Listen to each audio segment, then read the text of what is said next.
আরে, রাস্তার মাঝে এই হাঁসের চুরিটা পড়ে আছে। আজকে তো আমার কপালটা খুলে গেল।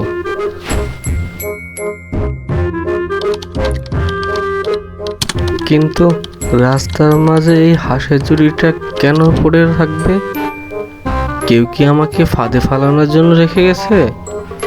না, দেখি লাঠিটা দিয়ে সরিয়ে দেখি।